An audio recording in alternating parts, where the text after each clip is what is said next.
UFC Fight Night taking place in Mexico City. Moreno versus Kavanagh. Two really good fighters coming off some tough losses, looking to make a statement. One looking to make a statement in his own home country. The other looking to come and take the party away. This is an alright card. Definitely something to get us ready for the next big card. This is after I would say a pretty hard week for the betting community as far as MMA goes. It was a tricky card. We got lucky on that Strickland KO and that Udis Medic, the doctor KO. Cash in on those. Those help us pretty much break even right there. Not a lot of profit coming from last weekend, but this weekend we're looking to really dig deep and get some profit this week. But anyway, without further ado, let's get into it. Make sure, if you haven't already, you're going in, liking and subscribing. You're following Rhythmbetz at Instagram. Go ahead and throw me an email if you're looking for some business or any beats, especially the one you heard at the beginning and throughout this video. Go ahead and follow me on TikTok. Go ahead and join the Discord. And if you want to subscribe and get every one of my plays, join Juice Worlds. All right, let's get into this. We got Damian Pinas taking on Wes Schultz. And yes, that is his name, Pinas. He is 23 with an 8-1 record. This is his UFC debut, the Boba Yoga. He is 6'1". He's a taller, rangier striker. A lot of forward movement. He does get taken down pretty often by some, lower level grappler type fighters. He's decent in the scrambles. He usually can get himself back all the way to the cage, get his back to it, and then, eventually pop up. So somewhat of a good sign, but the fact that he is getting taken down and it does take him a little bit of time to get up. If, he can't get off the strikes that he got off in the lower level leagues, not going to look too good for him. He does have some KO power though. He has a pretty clean 1-2 down the pipe. He can get hit. He's very hittable. It's really hard to say, just after the level of fight he's been involved with. But he's taking on Wes Schultz, who's 29 years old with an 8-2 pro record. This is his UFC debut. I believe he had a Dana White's Contender Series fight or something of that nature. But he's a pretty lengthy, diverse striker. He throws a lot of weird kicks, kind of karate style. He'll throw a 1-2 spin kick, follow that up with a head kick. But honestly, not a whole lot of power behind these strikes that I see coming from Wes Schultz. But the one thing I noticed, he is a pretty good grappler offensively. I haven't really seen a lot of his defensive grappling. I haven't seen him get took down too often. He's usually the one initiating it. But I'm kind of excited to see how this fight plays out. I think it's closer than the odds say it is. But Schultz has a chance here. I think he's like a plus 200 something, 225 dog or something like that. But he has a chance. He definitely has a chance here. I like how he throws his combinations and then level changes at the end. I think, stepping into Pinas' world for a little bit, throwing a couple strikes, and then getting those level changes, that's going to get him, things down to the mat. Not a lot of confidence in him, though. So it's really hard to throw that as the pick. I'm going to just keep it safe with this one. We're going to go Damian Pinas by decision. I think he'll be able to tag up Schultz, but I think Schultz is going to get a lot of takedowns in this fight and kind of keep it there. So we'll see how that goes. Not a whole lot of confidence in this opening fight of the night, but let's move on from that one. All right, let's get over into the featherweight division. We got Eric Silva taking on Francis Mashall. This one's looking pretty easy for Mashall, all right? We got Eric Silva, 38 years old. He is 9-3 pro record. He is 0-2 in the UFC. He's a pretty good offensive striker. He's a pretty good offensive grappler. But he's a poor defensive striker, and he's very mid when it comes to the grappling defense. He had a really weird injury with Muhammad Naimov. He stepped on the fence, his heel probably popped an Achilles or who knows what, but didn't really look. And then before that, he got outworked. Honestly, I don't really want to say he's got super outskilled, but he definitely got outworked by TJ Brown. And his defense worries me, especially against a guy in Francis Mashall, who is 26 with an 8-3 pro record. He is 2-3 in the UFC. I will say that I would say he got robbed. I don't even want to try and beat around the bush. He got robbed. It was highway robbery when he fought Marion Santos. And when I was watching the fight, in my head, it's 2-0 going into the third round. Very close in the third, I was kind of like, it's back and forth. And then he got a big takedown right at the end. And Santos, ended up getting it. And you could see it in his face. He didn't think he won that fight. So that loss right there, really hard to say. He looked good in it. And if that version of him, even with the loss, if that version of him shows up, it's over. He looked really crisp in that fight. And Silva has some work cut out for him. I'm gonna go Mashall by decision. I think it's pretty easy as far as him as the pick. He has a good check hook. He can accumulate great volume. He has good takedowns and top control, and he's pretty defensively sound. Somewhat, he can get tagged over here and there. I just think all those factors are gonna tie into this winning. I think the KO is very possible though. I really do. I would say a lot of people would probably go Francis Mashall inside the distance. I just don't know. It's really hard to say with Silva in his last fight where he had that weird injury. It's hard to see where his head at. He is up there in age compared to Francis Mashall, but I think he's just the way cleaner striker. I think this fight will end up on the ground at some point, and Francis Mashall will be in control of those exchanges. So yeah, we'll see how that plays out. But we're gonna go Mashall by decision. I don't see the KO happening. It definitely could prove me wrong, but yeah, I don't know. Money line, not worth it. He's a huge favorite, like minus 500 or something like that, maybe even more, 700, 600. So yeah, pretty good confident pick on that one as far as him just outright winning. But let's get on to the next fight. We're getting into the women's. We had a slight change up. The original fight was supposed to be Ernesto Karwckaite versus Sofia Montenegro. We have a young prospect in Regina Tarin coming straight out of Mexico. She's stepping in on short notice. She's 21 years old with a 7-0 pro record. She's a pretty tall striker. She has good kickboxing, good movement inside the octagon. She has some all right grappling. She can look to kind of get that clinch and look to get the trip takedowns. Pretty successful versus the level of competition she was going against. And it seems like she stays pretty technical throughout the fight. She doesn't really risk a whole lot. She really capitalizes off mistakes, which is a pretty good sign somewhat. But, going against Ernesto Karwckaite, I hope that's how you say her name. That's going to be a tough game plan. She's 27 years old with a 6-1 pro record. She's 1-1 in the UFC. Really balanced striker, a lot of forward boxing though. That's where, she chooses to be. She's willing to exchange. She pumps out a lot of volume throughout the fight. Extended combinations. She'll, rather than just, a good 1-2, 1-2-3, 1-2-3-4, she'll throw 1-2-3-4-5-6-7. She'll get over 5 shots in one combination, and that racks up over time for sure, especially in the judges' eyes. And she has some pretty decent grappling defense, and these are going to be both pretty tall women in there.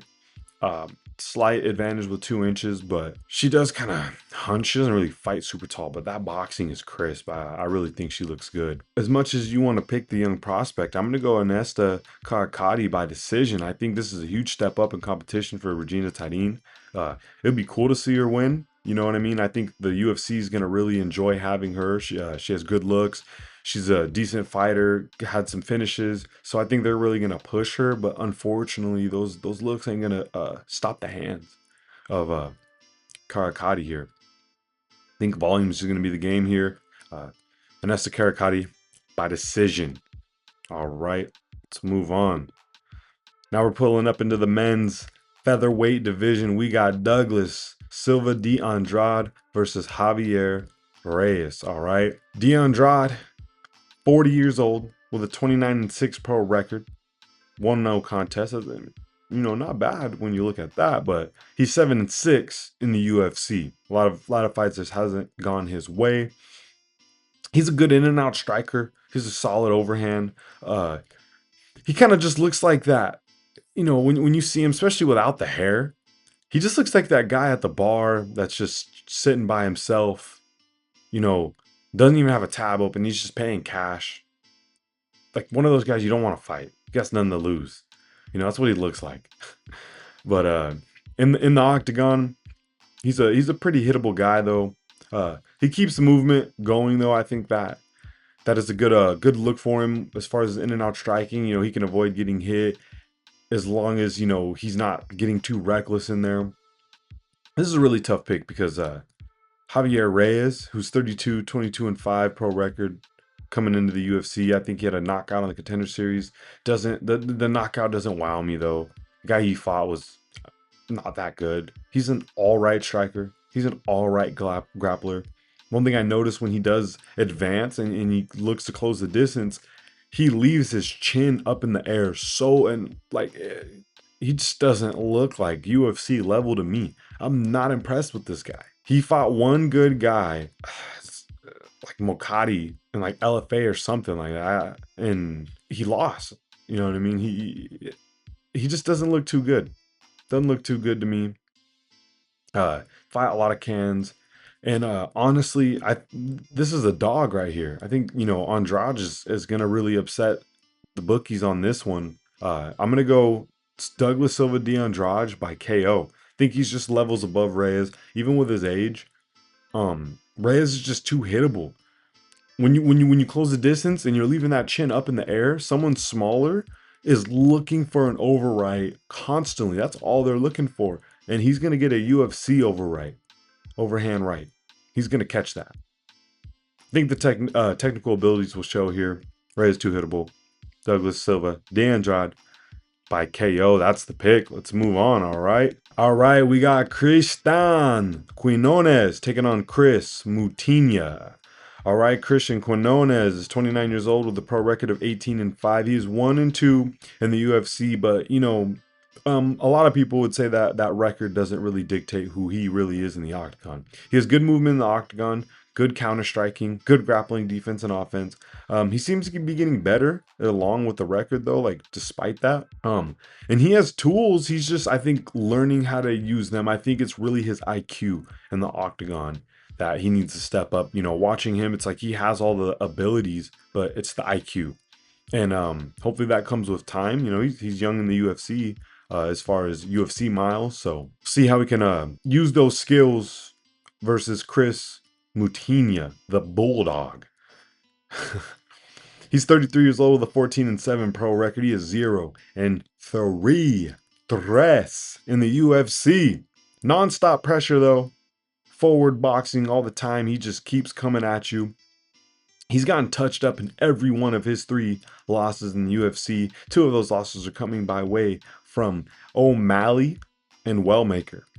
So 2 good names. The Wellmaker one doesn't look as good. But he got knocked out by Wellmaker, pieced up constantly by O'Malley. And he ended up leaving the UFC at one point, and now he's coming back and got welcomed by Malcolm Wellmaker, and now Christian Quinonez. And I feel like this is kind of a lob. If Christian Quinonez can be first, it's KO all day. I feel like this is a lob win. He just needs to apply pressure and get respect and show that he's just a better striker. But he cannot let that pressure come to him, or this is, if his IQ's there, the knockouts on a silver platter for him. Christian Quinonez, KO. Let's move on. All right, let's get into the ladies division. The bantamweight, we got Aline Perez taking on Macy Chaisson. And I will tell you right now, I am super back and forth. I have something already put down as far as for the channel, and I might just change it mid. Who knows? I don't know. We got Aline Perez though, 31 years old, 12-2 with a 5-1 UFC record. She's a pretty balanced striker, decent striking, really good wrestling, good grappling overall. She relies on grappling in a good amount of her fights, and she makes things pretty dirty. when she's in there, especially when it comes to the striking. She's not super technical when it comes to the striking, but yeah, she likes to, ragdoll girls, get on top, control them for a while. When she gets that dub, she'll throw a little torque. But she's gonna be doing that against a veteran, Macy Chaisson, who's 34 years old with a 10-5 pro record. She is 8-5 in the UFC, but has fought high level fighters lately. She's a lengthy striker though. I feel like she has respectable grappling. I don't want to say good, but she's not bad at all. She's not mid though. It's respectable. Only you got to be honestly on a Aline Perez level of grappling to get her to the ground, but she can get up. She will get controlled by some of the really good fighters, obviously, but yeah, she has some respected grappling. That's what we can call it. Yeah, all of her fights have been pretty high level though, and the diversity there, I feel I can give Aline Perez some problems. I feel like if she can really put together her strikes and combinations, use that length, even though I know some people love taking down taller people, the hips are there for them, but I'm not. I think I'm just gonna. I think the value's right here in the dog here. I think Chaisson can get this by decision. I think she can just get more volume here. Very low confidence pick. Very, very, probably lower than the first one. I think the value's in the dog here. Macy Chaisson's like a plus 186 dog, something like that. That's what we're going to rock with. Macy Chaisson by decision. Let's move on to the middleweight division. We got Ryan Gandra taking on Jose Daniel Medina. Ryan Gandra, newcomer, 2-0, 8-1 pro record. He's 30 years old, nicknamed the Problema. He's a balanced striker, pretty balanced overall, gritty brawler type fighter. KO power, not a lot of technique though, a lot of strength, forward pressure. Concern that I have for him is his cardio. I don't know, his hands drop pretty heavy in those later rounds, fighting at elevation. I don't know. I don't know. This seems like it's a lob for him. It seems like a lob, but that, this is a tough one. Jose Medina, on the other hand, he's 34 years old. He's 11-6 with a 0-3 UFC record. He's one of those type of guys. I think Pacheco is the same on this card. He lost in his Dana White's Contender Series, but the toughness got him a contract. And he's lost 3 in a row, and he's still here. And it's like, this is the tough one here because, you automatically you want to say Ryan Gandra is going to finish this guy, but Medina has some grittiness. He has some decent striking, but he's known for his cardio and his durability. And at this elevation, if Gandra doesn't get him out right away, and those hands start dropping, and the cardio on Medina's looking good, this could be his first win in the octagon. This is his chance right here. But as far as the pick goes, you know what I mean? That might be something, could lay a couple dollars down, on not a lot of units, maybe a half unit, quarter unit, I don't know. But as far as the pick, we're going to go Ryan Gandra by KO. I think the power and his momentum that he has coming in should give him the confidence to look for that first round TKO KO. So unconfident pick again. Yeah, this is a tricky card. These lines are really wild. So there's not a whole lot of value out there on money lines. This is going to be a prop finder fight here. But yeah, Ryan Gandra by KO. Little confidence again. Just want to be honest with you guys. All right, let's move on. Now we got a newcomer taking on Angel Pacheco. We got Santiago Luna. Santiago Luna. He's looking really good. He's 21 years old, 7-0. Won his UFC debut in extraordinary fashion. He's a powerful striker with grappling abilities as well. He has a high ceiling in the UFC. He has KO power, sub threat, good combinations, good movement, good composure in the octagon. Doesn't kind of get too excited and look for the crazy finishes. Yeah, overall, he's looking really good. He's going to be taking on Angel Pacheco, who is 34 years old with a 7-3 pro record. He is 0-1 in the UFC. He's kind of the same style, that gritty boxing pressure. Good head movement, though, is what I've seen. Just the success hasn't come his way in the UFC so far. He's a tough guy. Just gets the best of the striking. He has good BJJ. but not super good. Honestly, he's pretty tough though. I don't think he's gotten finished. I think Santiago Luna, I really want to go KO, but I'm gonna say Santiago Luna by the submission. I think he'll sense the pressure from Pacheco, and after he senses that pressure, unless he doesn't get him out right away, I have a feeling he's just gonna get this fight straight to the ground. It's gonna be his reaction. And I think a club and sub will be the type of deal that goes on here. But Santiago Luna by submission, pretty wild pick, but I'll tell you, I got more confidence in that than like the last 3 picks. So yeah, let's move on. Let's get to the flyweight division. We got Emmanuel Rodriguez taking on Kevin Borjas. Emmanuel Rodriguez is 26 years old. He is 6-0 pro record. This is going to be his UFC debut. Very excited, up and coming striker. Super fast, super explosive, good boxing blitzes. He waits for opportunities though. He has a high finish rate as well, and those are 2 good combinations. Not being overly aggressive, waiting for your good opportunities, and still getting finishes, capitalizing on people's mistakes. Looks really good for a young fighter, but he has no easy walk in the park taking on Kevin Borjas, who is 28 years old with a 10-4 pro record. He is 1-3 in the UFC, but has fought some pretty good names. His nickname is El Gallo Negro. Pretty sick name. I don't know. The Black Rooster. That's what he looks like, for sure. Anyway, skilled fighter though. Wherever the fight goes, he can go to the ground. He could stand it up. I think his stand up at range is where he's best. And if you're not blitzing this guy and making him uncomfortable and putting him on his back foot, he will outpoint you. He will. Overall though, he has good punches and kicks from range. He did have that one upset from Ronaldo Rodriguez, but Ronaldo Rodriguez was not as good as the hype match to be. We'll see how he does after and see if, that win looks a lot better. But he does have a chance here. As long as he can, be aggressive here and be first, he can keep Emmanuel on the back foot possibly. But I think at the end of the day, Emmanuel Rodriguez is going to get him out of there. I think he's going to get the KO. Boxing pressure is going to overwhelm Borjas. Doesn't fight well off the back foot, and I think Emmanuel knows better to get him there, keep that pressure going. If Emmanuel is hesitant or shows any form of jitters, it's over for him. Borjas just needs that round, and then he's going to get comfortable and get in a groove, and then it's 3 rounds of volume. There's a path here, but we're going to go Emmanuel Rodriguez by KO. Let's move on. We got Edgar Chairez taking on Felipe Bunes. This is another kind of tricky one. I was back and forth on this, but we got Edgar Chairez, who's 30 years old with a 12-6 pro record and 1 no contest. He has a UFC record of 2-2. Call him the Puro Chicle. I don't know. I'm not going to attempt that again.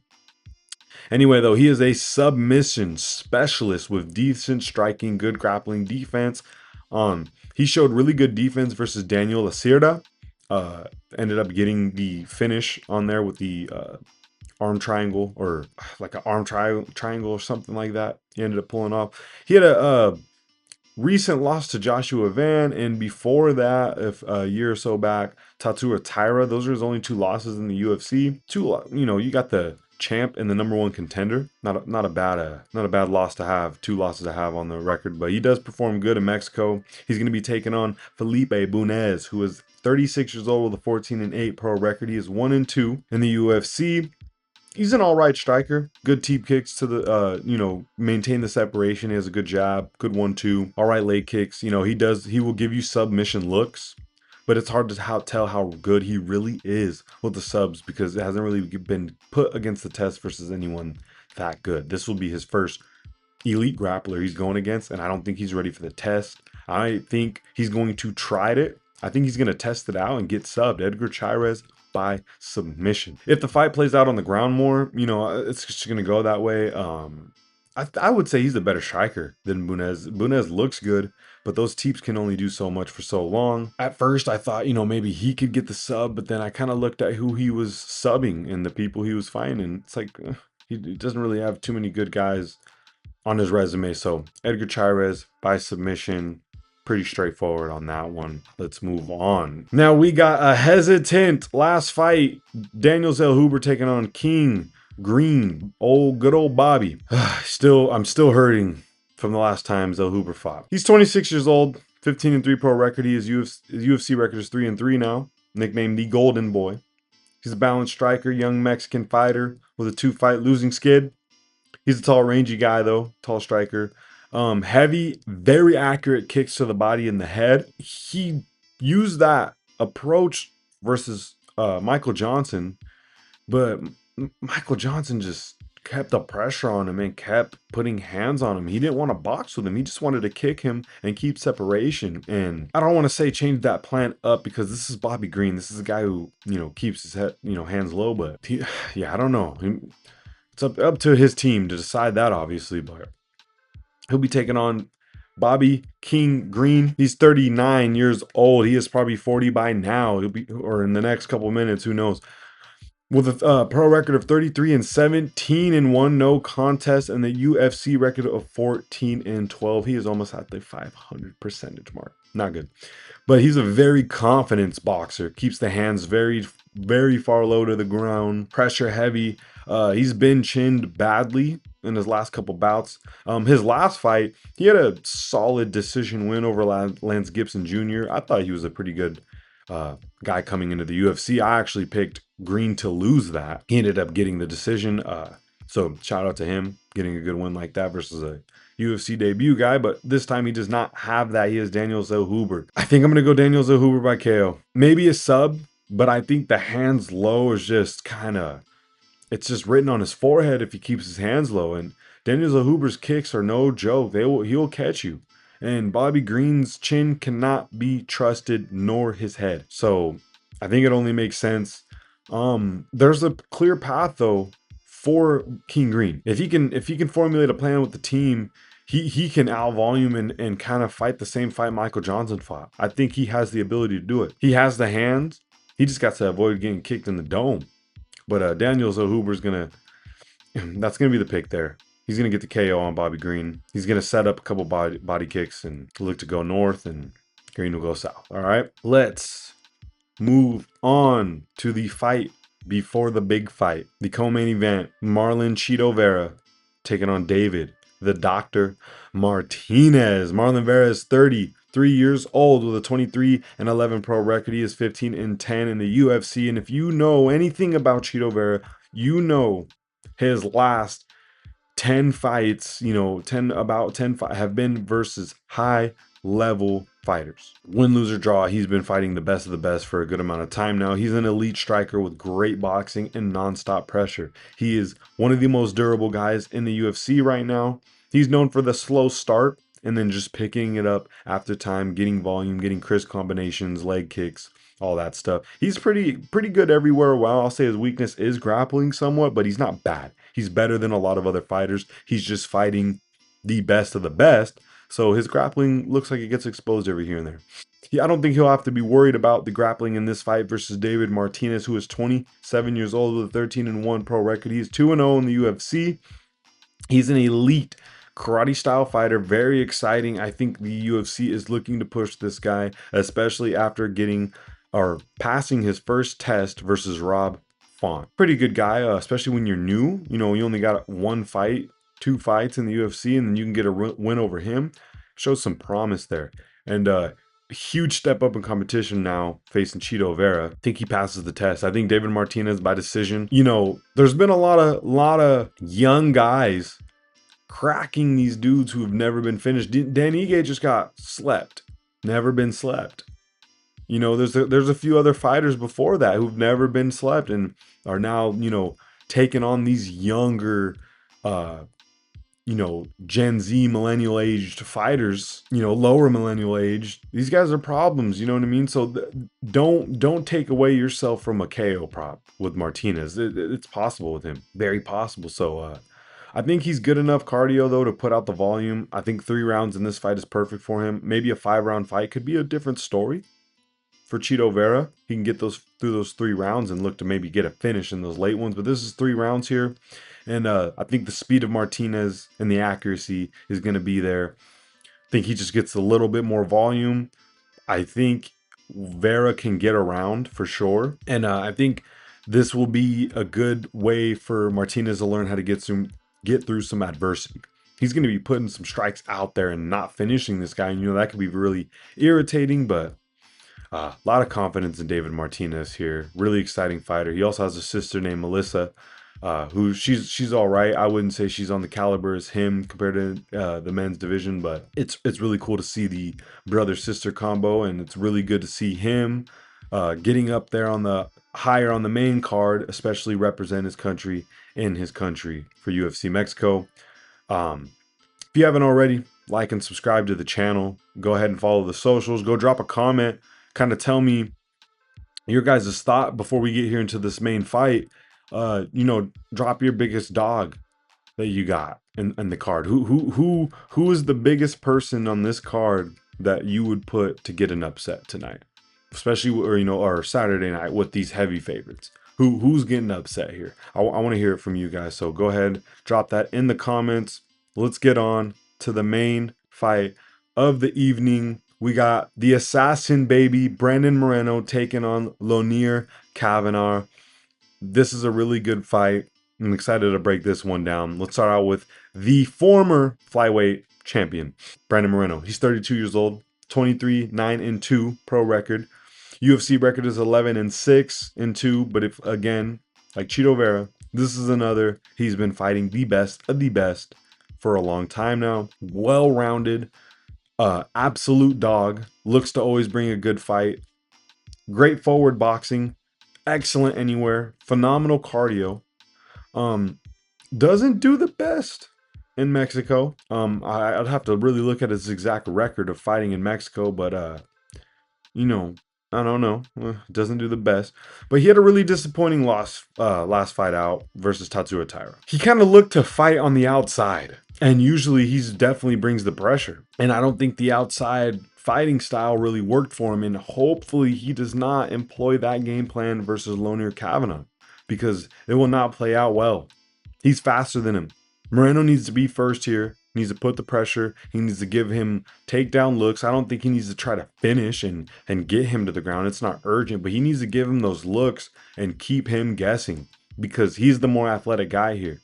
Moreno has miles. Moreno needs to show his XP here. He has to. He's taken on a really good guy in Lonier Kavanagh, who's 26 years old, 9-1 pro record. He's 2-1 in the UFC. Just took his first loss versus Charles Johnson, where a fight where he dominated the first round. He was grappling, looking good, and in the second round seemed to have gassed out. The form dropped and he got KO'd by Charles Johnson. And Charles Johnson does that to people who end up being good fighters. So it's really hard to look at that fight and take things away from Lonier Kavanagh.